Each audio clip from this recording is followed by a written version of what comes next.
ఖతర్‌లో ఎప్పుడు ఏ క్షణం ఎలా ఉందో అర్థం కాని పరిస్థితి. ఇరాన్ ఎప్పుడు కూడా క్షిపణుల దాడి చేస్తూనే ఉంది. సో, ఈ నేపథ్యంలో అక్కడ ఉన్నటువంటి భారతీయులు, మిగతా దేశస్తులందరూ కూడా స్వదేశాలు వెళ్ళడానికి తీవ్రంగా ఇబ్బందికి గురవుతున్నారు. ముఖ్యంగా అక్కడ ఉన్నటువంటి విమానాశ్రయాలన్నీ కూడా మూతపడడంతో ఏం చేయాలో అర్థం కాని పరిస్థితుల్లో ఉంటే, ఖతర్ మాత్రం తన యొక్క గుర్రాల్ని కాపాడుకునే ప్రయత్నంగా ఖతర్ ప్రభుత్వం 147 గుర్రాల్ని విమానంలో బెల్జియం పంపించింది.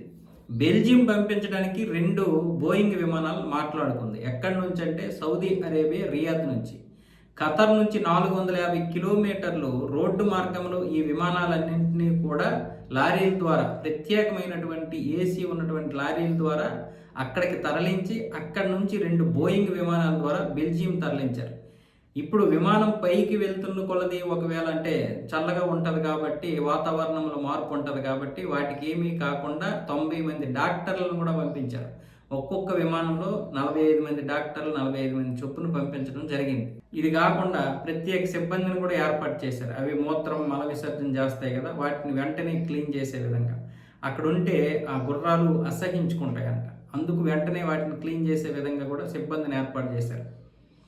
జంతువుల్ని కాపాడుకోవడం తప్పేం కాదు. ఎందుకంటే ఖతర్ ఒంటెల్ని, గుర్రాలని బాగా కాపాడుకుంటుంది, ప్రత్యేకంగా చూస్తుంది. అలాగే మనం ఎలాగైతే ఇక్కడ పశువులు చూసుకుంటామో ఆ విధంగా వాళ్ళు చూసుకుంటారు. ఇంకా అంతకంటే అపురూపంగా చూసుకుంటారు.